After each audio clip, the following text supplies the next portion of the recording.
All right, we are back. It is 5 o'clock, and I hope everybody's feeling good, not getting any kind of corona besides the corona beer. Well, not too much of that either. But we're going to go ahead and get right at it with Ken and Rachel. Yeah, here for another great show. We're graced to have Ken King and his wonderful wife Rachel back with us this Sunday. Great to see everybody again. Absolutely. Well, I know we haven't even scratched the surface with you two in just a short period of time. You've been playing with these beings out there. You know, I mean, we could probably fill a week of shows very easily with the stuff you guys have. So, but you had an interesting week this week. You know, I mean, A little bit. Ken got to taste what spiders taste like. That's gross. And snakes, I got snakes. I saw those. Yeah. Those were mating, right? That's just the right height when I'm walking through and I'm trying to talk to the camera. The spider webs are right in my face. And so I caught a little bag of hatchlings and tried to choke those down. I'm dying, but I'm trying not to because I know it's not funny. That's funny. Yeah, it is funny. And if it's going to happen, it might as well happen to me. Yeah. Out there, we're doing all right. Yeah. Last time you were on last Sunday, Steve, you were talking about how you think there was another group that had tried to move into the area. About a week and a half building up to that, you could feel out there that there was something off about it. And it's very tense out there. The ones that are normally in our area were very hang back. They weren't, more present and more vocal like they normally are. And you could tell that something was in the water back there. It just wasn't quite right. And then we found some odd footprints that didn't match the ones we were used to seeing. So we surmised that there was either some passing through or some trying to maybe push those guys out, take over the space. Or another male maybe trying. We really weren't sure. But after about a week and a half of that, we went down there to check the gifting trees. And you could just feel the whole energy of the place had changed over. And it was just like they cleaned house and whatever was there, they ran it off. So it's kind of back to normal in that regard. And they're a lot more active like they had been before and starting to hear the vocals again and all of that. So the tension is down. You guys can feel it in the air, huh? That something changed. It's not much different than when you walk in your house. If somebody's been tipping or if the energy's wrong, you feel it. I feel it.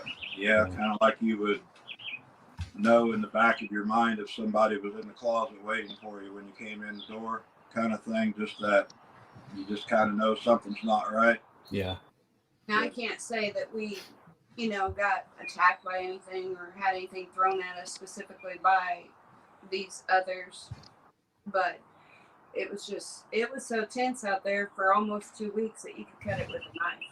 I mean, energetic, thick. So we were really excited when we got out there the other day, and it was just like, you just felt like the heavens parted. Just something totally different, Yeah. Right. One of your videos and stuff, Ken, you pointed this out and stuff about the snapped tree that was split down the middle and the core of the tree was taken out. Are you talking about the limbs I was trying to point out we were finding? And I think it's cedar, and they're breaking them in half like this and taking the center pulp out. I don't know if they're eating it or if they're using it for whatever purpose, but you'll see several around the ground where they're taking the pulp out of the center and left like a banana peel the outside of the lip. But it's all old cedar that is kind of turned orange and weathered, gotten wet. That's interesting because I've never heard anybody throughout this community notice that. That's why I had to ask you. I mean, it's just so odd. You know what I mean? But I mean, it sounds like it's right down their wheelhouse. To do that. A thought that crossed my mind is that people use cedar chips around their house and their flower beds and whatever.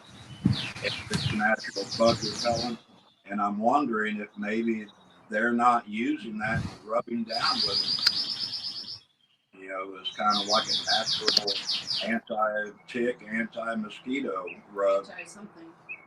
That's a possibility. I don't know because we haven't actually witnessed one doing that. We just found the remnants afterward. And that was the only thing I think that cedar was a bug repellent naturally. Yeah, I heard they use it for their nests sometimes.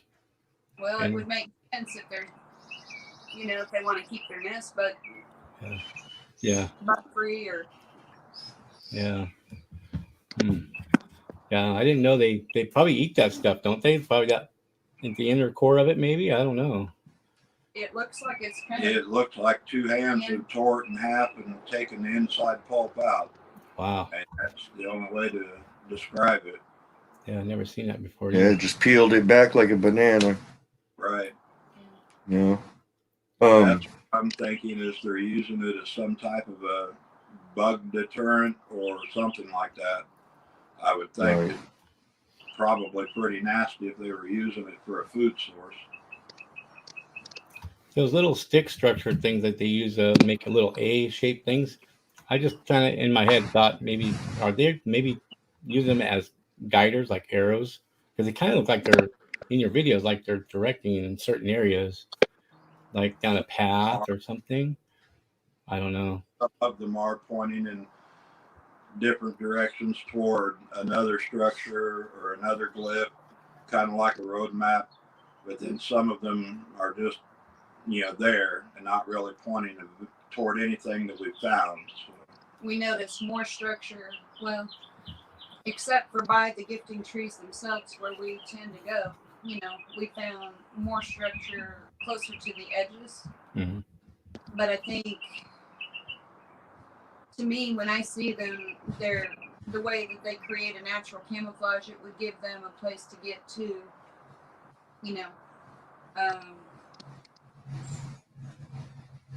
maybe to observe, or some of them are very small, like the little one that we think is out there. We're starting to find really tiny ones. That's pretty cool. Something to do with the camouflage, or at least security for them to feel like they're hiding. One of the neat things that we do find out there quite often now, 40 or 50 yards away from that gifted area around the bigger trees, there's places where it looks like feet have just stamped it down, and they've either been standing there watching or sitting there watching or whatever they're doing. But you can definitely tell that it's it's a high traffic area right around the tree where they've been moving back and forth around. Some seem to be more preferred for sitting, and you'll literally see where a big butt has just been. And it's flat. Others, where the pine straw or different things are around the base of the trees, you can just see impressions of feet. So they don't seem to prefer to sit there, but maybe it gives them a good observation point. Most of which, when we've gone up to them, or I've even tried to see what they can see from there, although they're taller than I am, it's directly overlooking where we do the gifting or where we normally walk. So I'm thinking, that it's just a good vantage point. Well, that kind of brings me to another question. I noticed, this one's for you, Rachel. In one of the videos, I noticed you were at one of those seat areas, and Ken had made the comment that it was almost directly in line with one of your gifting areas, you had walked up to a tree and put your hand on it. Now, walk me through what you were doing. Were you just trying to get a visual of what they would see from that area? Because when you walked away from there, it looked like you were really deep in thought. Primarily, sometimes He's gonna put you on. he's poking me. I feel it. He's gonna put you on the spot. All right, here it is. I'm gonna lay it on the line. We're gonna get this out of the way. I am an empath by nature, so what that means is whether it's a person, a thing, everything has energy. I don't care what. Whether I agree with that. Whether it's something that touched that tree. So sometimes I subconsciously do things I don't always intend to. But I will do things and feel what something else felt at that moment, or feel that experience for a moment. You know, it's not necessarily a long-term thing. But I think if I recall the video you're talking about, that's probably what my instincts told me, was just to be in that moment and see be that creature. What do you see? What do you feel? What is that tree giving it? You know, it's just a little bit of a process. And it's, like I said, it's more subconscious than it is conscious for me. It's just a window to glimpse at a moment. But see, I knew I picked up on that. I knew that there was something behind that, because, I mean, normally people don't do that, but you walked up and you put your hand flat against that tree as if to feel it. And I saw that and I go, well, that's not, it's like one of those micro mannerisms that people don't pick up on, but I saw it, and then I could see in your face when you walked away. I mean, the wheels were turning. Well, and I think the thought that crossed me was, there's a reason they picked this tree instead of the one next to it. Why this tree? Why? Everything has a why for me. And so sometimes that's just my way of trying to get to the why. Same way in asking permission. Sometimes if we can physically connect with something, we're actually a lot more intuitive and instinctual by nature than we realize or remember. And I think half of the experience that we've had with these, and I'm going to say people, but a good part of what we have really found is getting back to that basic, getting back to that root of who we are, whether it's in connection with nature, whether it's in connection to them, the other animals and the way that they utilize them. There's so many things. I hope that answers you. Oh, absolutely. Beyond a shadow of a doubt answered my question. And it's just, yeah, I mean, it's just something I picked up on, that most people probably didn't see in your video, but I mean, it just, to me, it looked like you were just trying to feel when you put your hand on that tree. And I'm just like, most people don't really do that, so I knew there was something deeper behind it, and you definitely got deep, and I appreciate that. If there's anybody in the chat that has questions for Ken and Rachel here, just put them in caps. We'll put them up on the screen. So, also, I had something. When you guys go restock, you guys always hear Junior. Does he always call when you guys are in a specific area? Or I think I saw 2 videos of where you guys were in a certain area and then you heard him screaming. I heard him on the thing too. I heard him when I hear. It seems like once we get in that section between the 2 trees, you'll hear one or another sound off or start to act up. I don't know if that's their they dropped the apple or what a dinner bell. Ding ding ding. Area where they start to really get active in. Yeah, that's. Go ahead. Sorry.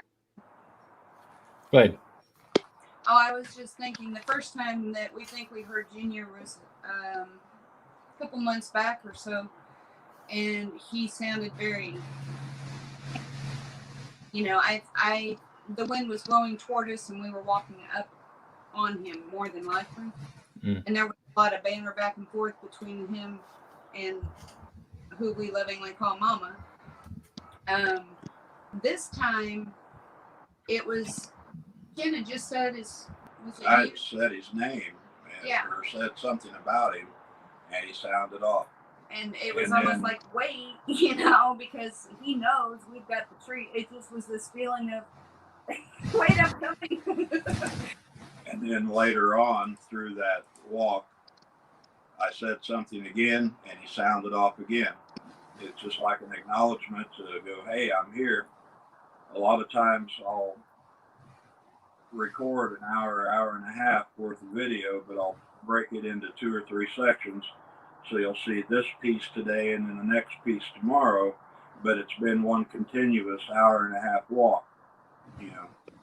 So a lot of times it's all the same activity that just happened over an hour and a half period that we've been back there.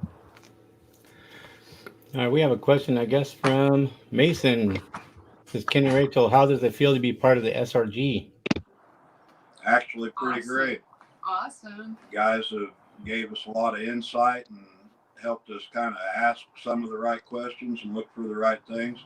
It's been fantastic, and I appreciate you guys. We love it. Yeah, that's pretty much what we founded this channel, and you know, the same principles for the Sasquatch research group. You know, I mean, it's just, you know, that there's no right evidence and there's no wrong evidence. You know what I mean? Everything has to be considered, regardless of how profound or how absurd it sounds, because simple facts, we don't know. We don't get to go study these beings, you know, out in the wild like people do gorillas today. You know what I mean? Well, I think they're going to act totally different in your environment than they are in our environment, too. Yes, You're comparing apples and oranges, and you just can't do that. People don't act the same in 2 different environments. So, Chris Marola here has a question and a comment. Doing great. Ever find DNA? We found hair, found scab, we found a piece of skin that had hair. But we haven't had the resources to send it off for I official wouldn't even begin to know who to send it to. Yeah, that's a big issue right now throughout the entire community. Is if you do get some DNA that you think is viable, where do you send it? Where do you send it to be trusted and to get honest feedback and results without it being lost? Or I heard a lot of people's been sending it to Dr. Meldrum in Idaho, but university, and he usually does it on his own, but you send it to him. He had said in one of his documentary videos himself, you know, unless you have found it and it's got feet on either side of it, don't send it, because he gets so many samples that aren't valid, and I can understand. Yeah. Ironically, this last sample that we did find had feet right next to it. There it is. You qualify. The young one, the little one, is starting to get away from Mama now, and we're seeing more activity out of her. Or I say her. I hate the word it. Yeah. But it's going to be interesting to see, because the little one is going to be more exposed to us than the one we call Junior, you know, and I think it's going to be curious to see how it evolves.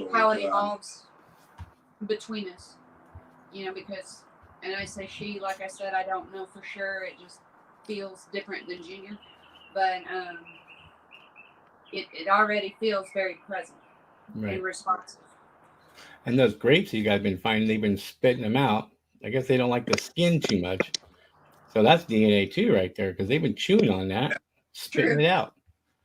That's pretty impressive. I'm going to try some grapes now. Going back to the conversation about the SRG Parkway out in North Carolina, we lived out there for quite a few years. and we would go over to the western half of the state on our days off and get in the creeks and pan and mine for gold and do all of that. And in retrospect, looking back, we had came across a lot of activity there in North Carolina that at the time we weren't thinking about it because we had other stuff on our mind.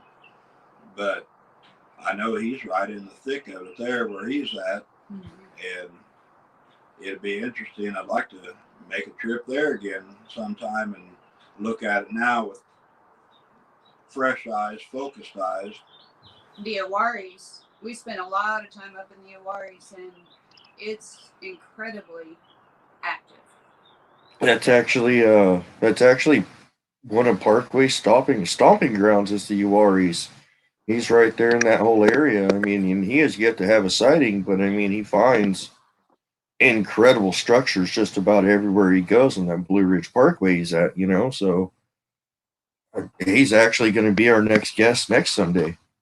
Nice. So, you know, I mean, we talk all the time, and he's like, I want to have a sighting. I want to have a sighting. And I'm like, you know what? It ain't up to you. It's up to them. They will show themselves when they feel you were ready. You just need to keep going out there. And it might not be him in particular. It might be other people in there that he's not even aware of. I don't know if anybody goes with him, but if somebody goes with him and their energy's not just right, you know, Ken and I have been together. We're almost the same person. So I really think it makes a difference in reactions and their willingness to show themselves. But even for us, we catch glimpses, or we've seen, like when Junior first started coming around, that's when I think I saw Mom doing it. We just started going between trees as a distraction. But even at that, she doesn't display herself often. She'll sound off more than she'll physically walk through. Yeah, that the vocals from Junior's video this last week. I had to put earbuds in and stuff to hear it, but boy, that boy's got a big set of lungs on him. You betcha. And Daddy's worse. Oh yeah. I can only imagine. It's like I feel like I could hear it for miles and miles. That's what I asked Ken, how far out was that? Because it just echoed. You know? It sounded like that yell was quite a far ways, but I heard it plain as day with earbuds on. He was probably a good 250, 300 yards through the woods away from us. Unless you turn the volume up, you'll miss it. But hopefully I kind of pointed that spot out on the video. But you can distinctly hear him let out a long scream. And it was right at the moment we were talking about something pertaining to him, I think. But did we post the one with Mama? Yeah. And then it was that same day, although we posted it the next day or two, Mama, it's like we mentioned her name, and she starts in with the cow owl, as we call it, because it's just I've seen a lot of owls. I've never heard any as loud as that. But and then she moaned, and I think it's really kind of hard to hear, although it was very distinct for us. And that's a difficult thing when you're out there to get just that right angle with the mic, or just that right set of circumstances that carries that sound to you, because I think they sometimes intentionally carry the sound to, what do I want to say, be less conspicuous, or to try to minimalize the volume of it. You know, I don't think Bigfoot can whisper per se. So they must have some trickery, no different than anything else they do, to help with concealing, you know. Yeah, I've often wondered if they have the ability to throw their voices in some manner, you know, or if they actually could figure out the acoustics of the canyon, direct it a certain way so it bounces off. It sounds like it comes from a different direction, you know. I think that they can, and we've heard several times out there. It'll sound like a vocal sound coming from one side of us, but yet we hear the brush on the opposite side of us. And so I think that is the case where they're possibly throwing their voice in some manner. And there's water in all different forms, you know, from the pond to whatever little bit of water. Water makes a big difference when it comes to Yeah, water does make a big difference in the way sound carries and stuff like that. So, the other thing I noticed and stuff is your fairy mound. Something in that mound that needs to be investigated. And I'm not Yeah, really yeah. because it almost feels like sacred ground or something, and I don't want to be that person and be jinxed for the rest of my life by these people. Yeah, because you made the comment about, you know, why do I get the feeling that mound is so important? Mm. You know, but it's that feeling you get, you know, when you approach it. It just, there's something special about it, huh? It's gotten to where we try to walk around as much of it as possible. The very first time we found it, I was giving Kenny grief to walk on it, you know, and now we kind of sidestep as much as we can. I did step up on there, and of course the snakes were up there, which was actually pretty cool. But there's distinct limbs. The limbs that are up there are not around anything else that we have found. They look like a dried sycamore limb. They're a white branch, and there's not too many white trees around here. They've been carried there from elsewhere in the woods and placed in a ring on top of it, a brushy ring. So something did that for a purpose, did that for a reason. I haven't figured out what that reason is, but that's just one of the unique things about it. Every time you get back to that place, it's kind of like stepping on a live wire. You can just feel the energy of it coming back up at you. And of course, we don't know if they communicate, what they communicate with besides us. It could be something, it kind of feels like it's something about,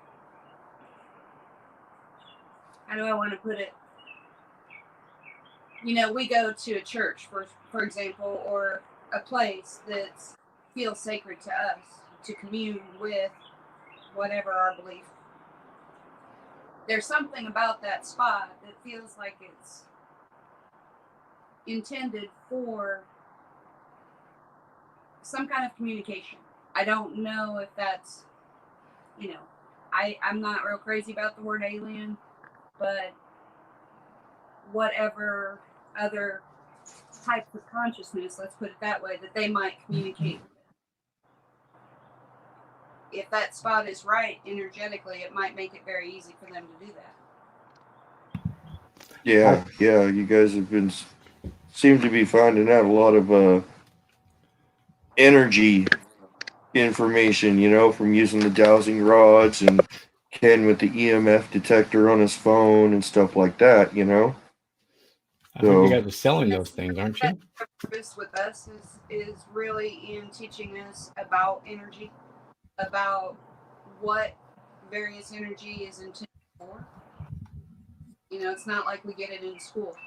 And I'm not going to say that everything that is going on back there is specific to Sasquatch, because we've had experiences, encounters that have involved things that look or felt beyond that or different from that.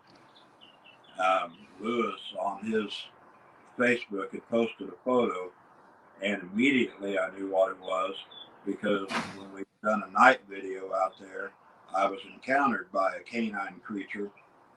And then later when we went back, we found the tracks from it, and the footprints that he had showed on his Facebook post were identical to the tracks that we had found. So we know that at one point there was at least some type of a dog-man creature back there, at least for that night. We've had apparitions show up down there. We've heard things like babies crying out of nowhere and nothing around. We've heard wind chimes. Wind chimes playing. Or flute, like flute music playing on the air. It's a bit much sometimes. We try really hard not to get too overwhelmed with all of it because it's not stuff you can make sense of. I don't care who you are. You can't just randomly go, oh, that makes sense. No, it doesn't. But there's a reason for it. You know that. And I do know that it seems like we're given little pieces of the time to let us absorb. And we'll go a little while and something else will be introduced. And it never feels like, but giving it placement is difficult. You know, even the Native American voice that came through. We can say that was them. We could say it was EVP. We could say it was a lot of things. Can we prove any of it? No. Yeah. Hey, also, Chris wants us to ask you a question about, do you guys ever see orbs? Yes. We've caught them on video. In fact, We've got 3 different times on video, and I believe 5 times total that we've seen orbs down there. the one was at the beginning of February. It would have posted. It was the night of the full moon. So it was the 9th of February that we were out there on that night journey, and we must have posted it directly after. I'm trying to remember the name of it. Bad when you put up so many videos. It's horrible. They're all one video pretty soon. Yeah, But that's the target date. it would be the first 2 weeks of February after, well, probably around Valentine's Day, I would guess, is when it went on. Or directly before. And it was, we didn't actually see it while we were out there. It came through loud and clear on the video. We had a lot of activity going on that night. He wants to know what color was it? That was white. That one was white, primarily white, just a little hint of a yellowish orange to the center of it. But I had felt something over to one side of me and turned the camera toward that. Now, I'm looking in the monitor of the camera, so I didn't physically see what I was filming, but later as we posted it and, uploaded it onto the computer, then you could clearly see this orb come down through, stop, hover for just a few seconds, kind of check us out, and then shoot back away from the direction it came from. And it was directly across from where we were standing by about 25 yards, maybe. The whole orb thing is interesting. I'm sure you guys have probably heard of Brown Dwarf. He lives up in Humboldt County up Northern California, and he finds orbs all the time and stuff around his area. But I personally have never physically seen orbs with my own eyes. But recently, some of my last few videos from out in the field, I was reviewing them before I posted them, and there was a couple of videos where this electric blue dot came zigzagging through the screen really quick and then just disappeared.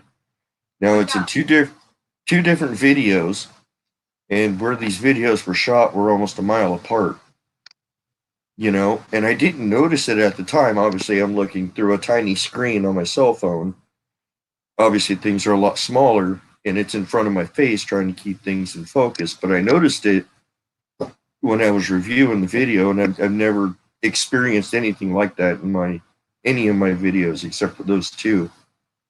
So kind of talked about, a lot of times that people have a house that they've had investigated for hauntings or things like this, or they suspect activity in. A lot of times orbs will show up. And once in a while, those could be flecks of dust, or they could be other things, but a lot of times they're your traditional orb of energy. And we kind of concluded, maybe we talked about it briefly, but the way that realm uses electricity or uses energy around them to maneuver sound, to maneuver objects, to maneuver whatever, we kind of think that these people do the same, even in a reverse, where they're a very physical creature, but they take that energy to go into that invisibleness or into that orb state or whatever they're doing. more to hide than to be present. And it's almost the opposite. Do you think they come out of like portals or something that way, or do you think just the orbs just come out of how whenever they come out? I don't know much about them, or do you think they appear out of portals like that kind of thing, or? I don't know if the whole portal aspect of it is a correct way to put it, like a doorway. I don't know if that's right. I think more of they can draw off of, where they can either, appear, not appear. And it's no different than anything else that carries an energy. It's a concentrated point that they're using. But, plants, trees, all of that put off an energy that they can draw from. Going back to the apparitions that Rachel was talking about, spiritual orbs can pull off of the electricity in the house, or anything that is there, TVs or your phone or whatever they can use. And the same is true out in the woods, out in nature, because everything puts off an energy. Some points are just more concentrated, and whether it's from ley lines or meridian lines, I think ley lines or make a big difference. whether it's just different magnetic hotspots in areas, different than like Sedona in the vortex area. There's certain spots where it's just a lot more increased activity, and they utilize that because, why would you want to go tiptoe around with a little 9-volt battery where you can plug directly into the power grid? And on an ancient level, we really don't know, any one of us, the particular place where your house might be, or say this set of woods for us, or we don't know everything about that place as far as its history, as far as, we know theoretically that there was Civil War activity through here, Native American activity. There's a lot of different influences. This ground has been crossed by so many people, settlers and Native Americans, and about before that? The peoples that were before that. There have been people on this continent as long as there's been a continent. So it's hard telling what kind of residual energy is actually out there. Yeah, if you think about the life of this earth in general, and the amount of time humans and animals and beings have been on this earth, if you think about it, there's something that's died in every square inch of this earth eventually at some point in time. And we know that does leave residual energy. And not to mention the earth is alive. Exactly. The earth is alive. I mean, it needs the trees, it needs the sun, it needs the water, it breathes, it shakes, and even sunlight, I realize that they can even use the energy of the sunlight to transition it. They use it in such a way that I don't think we would even grasp or consider, the actual energy of so many things in our environment. We're oblivious, but they don't. I don't think that there's anything they don't utilize. Right. I think, I've been into this whole quantum flux field theory for a while now and stuff, and it's basically just the energy in the air. And they're saying 1 cubic centimeter of energy from the air can power the world for an entire day. But they're trying to, is it a renewable energy? Are we going to deplete this energy? What's it going to do to the rest of the world? You know what I mean? So, but it's very interesting to think that, everything vibrates, everything has a frequency, everything's made of energy, and there's got to be something out there that has figured that out and and utilize it. There's so many different rabbit holes that you could chase down that one lifetime would never be enough to even cover 1% of it. So, you know, we do the best we can and try to formulate groups like this where people can come together and discuss it and talk about it and throw different experiences out there. Just to see, you know, if we can add enough of the sums to make a part. I don't know that anybody will ever come up with the entire picture of it. I know they are very much flesh and blood in most of the ways that you and I are flesh and blood, but they have got skills that are beyond comprehension. Right, I've always said that too. They definitely possess a unique set of skills and abilities. You know, Admirable. It really is to me. You know, it is. I kind of wonder if they use. I kind of wonder if they use that kind of energy when I was out there in my spot where I was at, and then one was coming down the hill, and then it ends up that I was standing in front of the area, and he was there standing there, but I couldn't see him. He was behind all the trees, and I had my phone on, but somehow he signaled another one behind me to come up behind me. But I was wondering, how did he do that? Like, how did they know? I think just the same way as they can use what's the term? Sound? The infrasound. I think there's something in that beyond that. That's, you know, how whales have a sonar. I think that there's something in that infrasound that they can use that may be inaudible to our ear. To signal each other if they have to. They very much use frequencies and vibrations to communicate with each other, and stuff that we can't see or hear with our ears or see with our eyes. Be like a dog whistle to a dog. Right, like a dog whistle of sorts. But they definitely use that. Yeah, they use dog barks where I'm at. I keep turning my ear toward the camera because I'm a little bit deaf myself. So. They use dog barks where I'm at too, and what reminded me of something where I go is the little sticks that are around that tree where the one of them set down. Where I go, they always break twigs a lot, and they do it all day long during the day only, and then when somebody comes around, the one stops, and then the other one stops, and then they all start knowing that somebody's around, and they all just stop.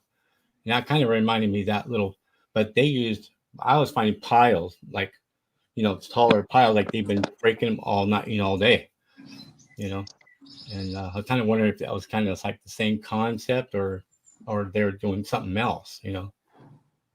I think that a lot of times they'll break a limb or do something. It may not be a big limb, but we've heard them, you know, where they'll use the limbs because we don't have a huge amount of rocks back there. We do have them in certain places. I've heard rock plaques, but I think it's very much based on convenience of where they are.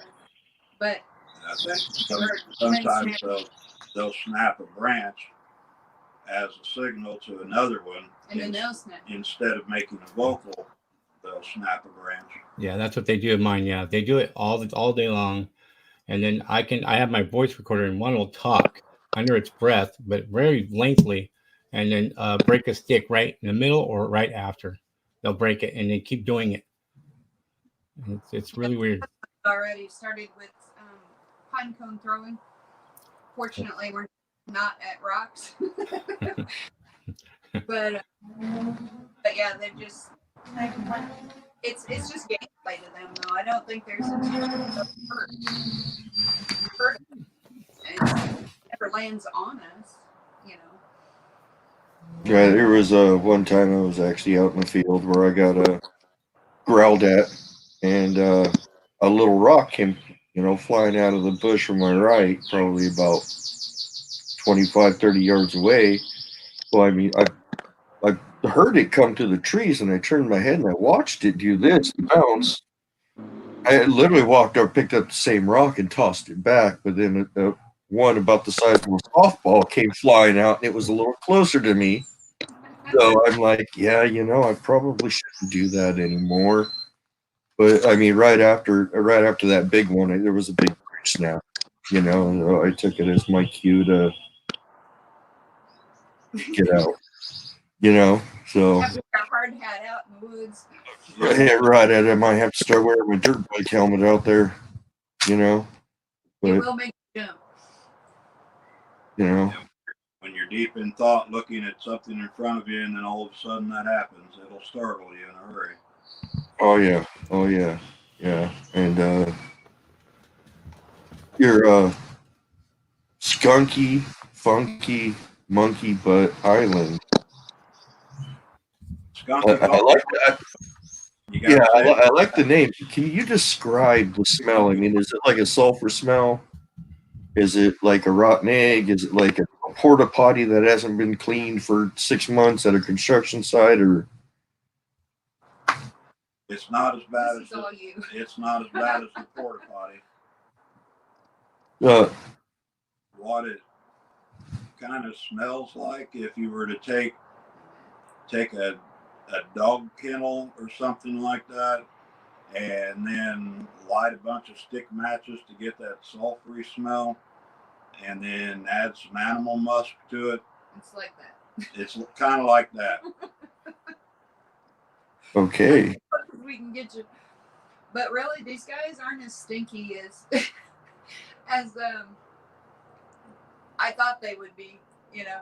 A lot of people report a really, really pungent, horrible smell, and I think maybe they have a self-defense mechanism, kind of like skunks do, that they can emit that at times when they're stressed or whatever. I don't think that's their natural state of stinkiness. Yeah, and the only time we really caught that was the time we startled Junior, and it was prevalent. I mean, it was nasty. yeah. I personally, I all the times and stuff I know I've been around, I've never smelled anything except for the last time at my area where I came around a bush and startled it, and it growled at me. There's also a trail that goes down back below that area, and that was the direction it had gone. And I decided to walk down that trail, and I got almost directly in line with where it had gone, and all of a sudden I just got hit with a wall of just sulfur sewer smell and stuff like that, and I think it may have thought I was coming after it, you know what I mean? I really didn't know the direction it went, but it was, I mean, walls on both sides. I walked into it and walked out of it.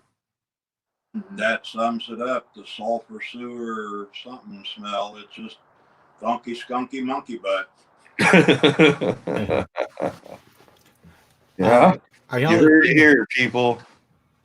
You heard it here. That's the official name for their stink right there. I've seen a video about your camera thing.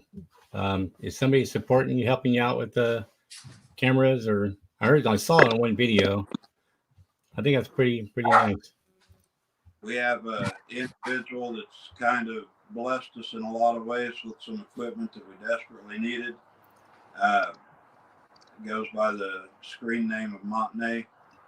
He's getting ready to launch a web channel or website, and we're going to help him with some advertisement for that when he gets to that point. But he's very much He's an very experiencer also.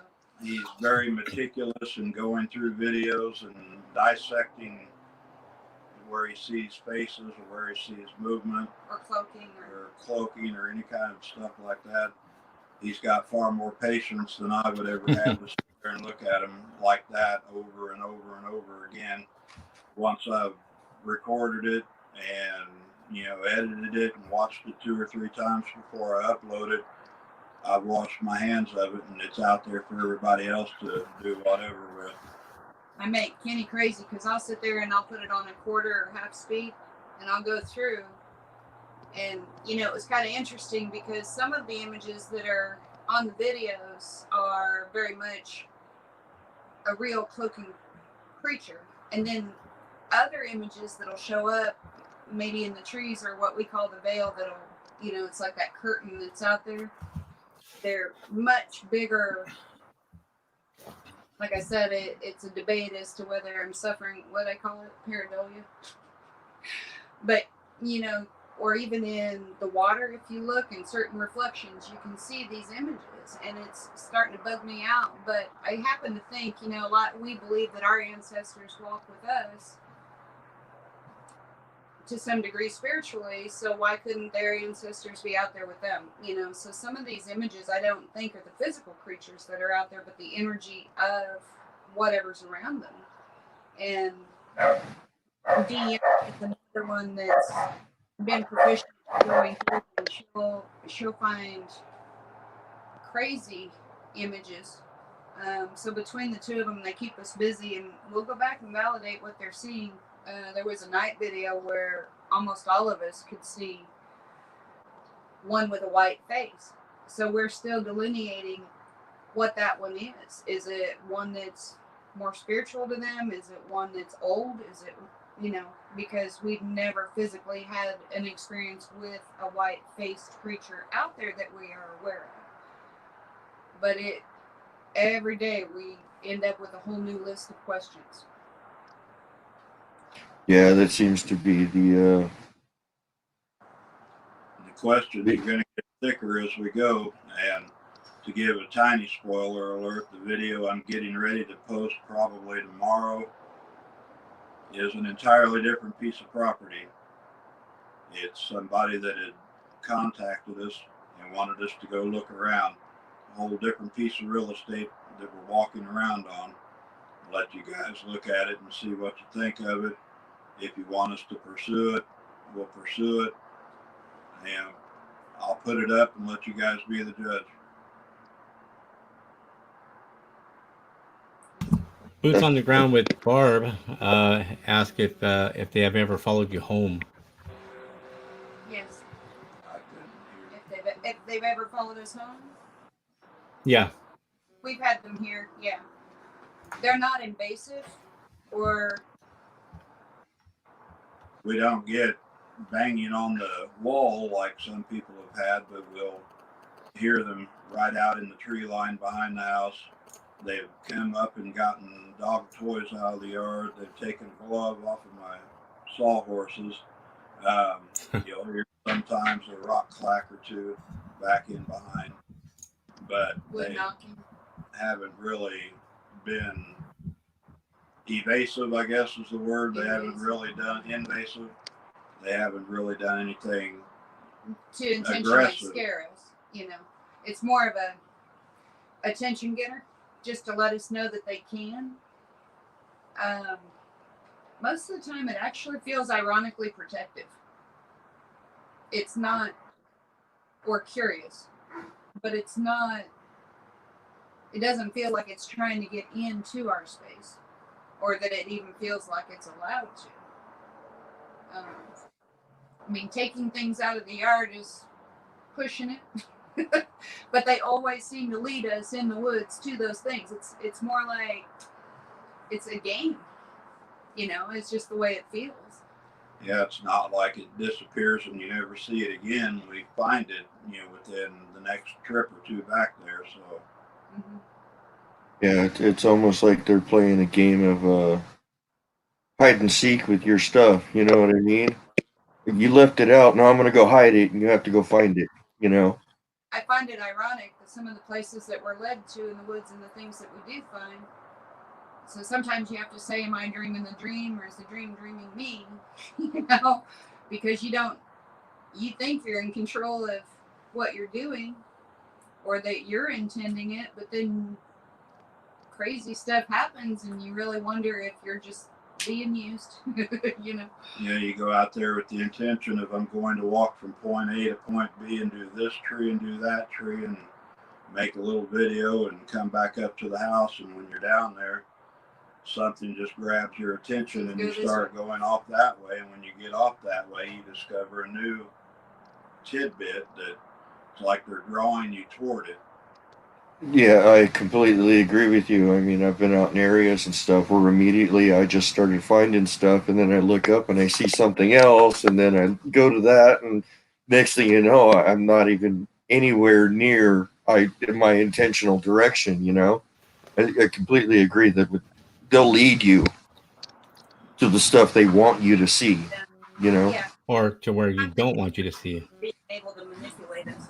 You know, there's something intriguingly fun to them about the effect that they can have.